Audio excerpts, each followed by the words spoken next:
Winter has come. हाँ भाई, हमारे नॉर्थ इंडिया में विंटर आ चुका है और जो बीजीटी हारने के बाद जो इतनी ज़्यादा गर्मी थी ना, अब वो गर्मी सच में ठंड की तरफ शिफ्ट हो रही है।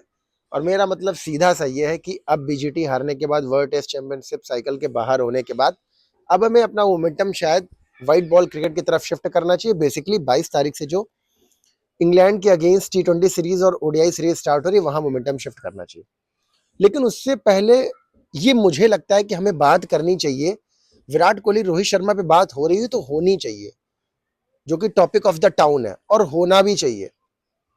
क्या ये लोग ओडीआई सीरीज इंग्लैंड के अगेंस्ट उसको प्रेफरेंस देंगे, या 23 तारीख से सेकंड राउंड जो रणजी का स्टार्ट हो रहा है ये उसको प्रेफरेंस देंगे, अगर ये अपना cricketing career red ball cricket में इंडिया के लिए देख रहे हैं? ये सबसे बड़ा सवाल है। अगर ये वहां के लिए जाते हैं, रणजी के 2 मैचेस मुंबई के हैं, 2 मैचेस दिल्ली के हैं, रोहित मुंबई के लिए, दिल्ली के लिए, विराट कोहली अगर खेलते हैं, थोड़ा सा मोमेंटम अपना शिफ्ट करते हैं, वहां पर जाकर अपना ज्ञान वहां के प्लेयरों को देते हैं और उस डोमेस्टिक क्रिकेट में जाकर पुरानी यादें ताजा करते हैं, लोकल कोचेस के साथ, लोकल प्लेयर्स के साथ मिलकर वो चीजें सही करने की कोशिश करते हैं, अपनी कमियां, तो ये आने वाली जनरेशन के लिए भी एक एग्जाम्पल होगा कि अगर आप फ्री हैं तो आप खेल सकते हैं।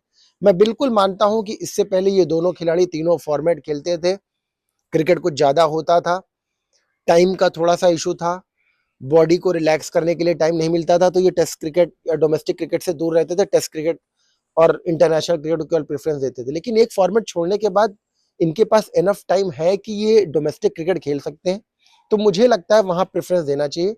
लेकिन अगर रिपोर्ट्स की माने तो जसप्रीत बुमराह, विराट कोहली, ये दोनों ओडीआई के लिए भी रेस्ट किए जाने वाले हैं।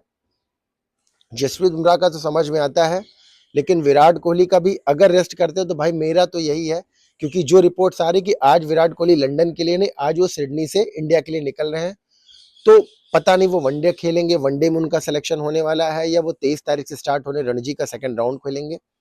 लेकिन सवाल बहुत बड़ा है। लेकिन इससे बड़े भी सवाल एक और है कि अगर रिपोर्ट्स की मानी जाए तो यशस्वी जायसवाल को ओडीआई में डेब्यू मिल सकता है। डेब्यू मिलने की तो बात छोड़िए, डेब्यू कॉल आ सकती है एज अ बैकअप ओपनर। लेकिन क्या आपको लगता है कि Yashasvi Jaiswal as a backup opener होना चाहिए या उसे रेगुलर ओपनर होना चाहिए? लेकिन अगर रेगुलर ओपनर होंगे तो शुभमन गिल कहां खेलेंगे? अगर शुभमन गिल 3 नंबर पर आएंगे, क्योंकि यशस्वी जायसवाल तो रोहित के साथ ओपन ही करेगा, अगर शुभमन गिल 3 नंबर पर आएंगे तो विराट कोहली कहां जाएंगे? अगर विराट 4 पे जाएंगे तो श्रेयस अय्यर, केएल राहुल, हार्दिक पांड्या ये कहां खेलेंगे? ये सवाल बहुत बड़ा है।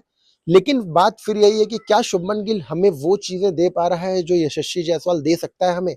क्या हम इस चीज को दिमाग में नहीं रखेंगे?